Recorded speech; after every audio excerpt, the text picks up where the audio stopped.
Bonjour, alors moi je suis Anaïs Alftermeyer, je suis maître de conférence à l'Université d'Orléans, plus précisément affectée au laboratoire, le laboratoire d'informatique fondamentale.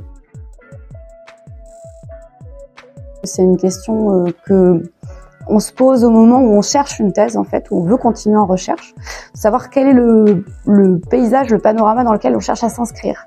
Les thèses classiques permettent d'atteindre le milieu de la recherche publique, institutionnelle, académique, dans lequel on peut aussi, par ce biais, découvrir l'enseignement supérieur. Mais la thèse CIFRE, de son côté, permet d'avoir la recherche, cette fois-ci du côté académique, public et aussi privé, sans forcément acquérir cet aspect enseignement. Mais voir comment est-ce qu'on a un peu ce transfert technologique en fait entre le public et le privé, et voir comment est-ce que dans les entreprises, on met en œuvre ou on pousse des méthodes de recherche pour être innovant. Moi, je co-encadre. On va dire que je suis en supplément de la colonne vertébrale de son encadrement. Et moi, je suis en supplément sur le traitement automatique des langues avec la mise en œuvre de l'apprentissage automatique.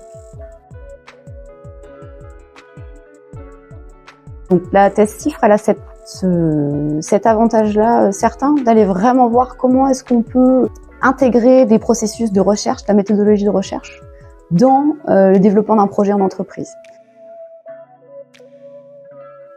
Accès plus restreint à l'enseignement, justement, puisqu'on est moins en laboratoire, moins dans les universités, on est aussi plus dans les entreprises.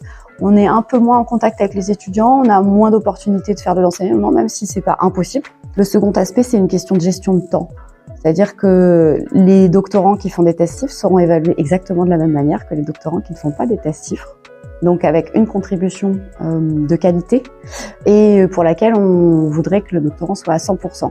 Dans les entreprises, nous on a de la chance parce que les 2 CIFRE que j'encadre, l'entreprise laisse du temps véritablement à la thèse. Rencontrer en fait les gens, de discuter en amont. Parce que des détails très techniques, mais qui peuvent très vite être compliqués dans la gestion de la thèse au jour le jour, c'est par exemple combien de temps passé en entreprise par rapport au temps passé au laboratoire. Quelle est la fréquence qu'on va mettre en place? Est-ce que c'est toutes les semaines, 1 jour, 2 jours, ou est-ce que c'est par semaine, ou est-ce que c'est 1 mois, et puis 1 mois d'un côté, 1 mois de l'autre, etc. C'est pas tout à fait la même chose. Et aussi, si l'entreprise, pour les collègues du côté académique, peut-être penser à poser la question du rétro-planning à venir, c'est-à-dire est-ce que vous savez que dans 6 mois, il y a un contrat qui potentiellement va tomber et va mobiliser toutes les forces en présence. À ce compte-là, il serait intéressant de le savoir au vu des deadlines, etc., des projets de publication, de soumission ou pas. Quelle est un peu la temporalité prévue, quoi.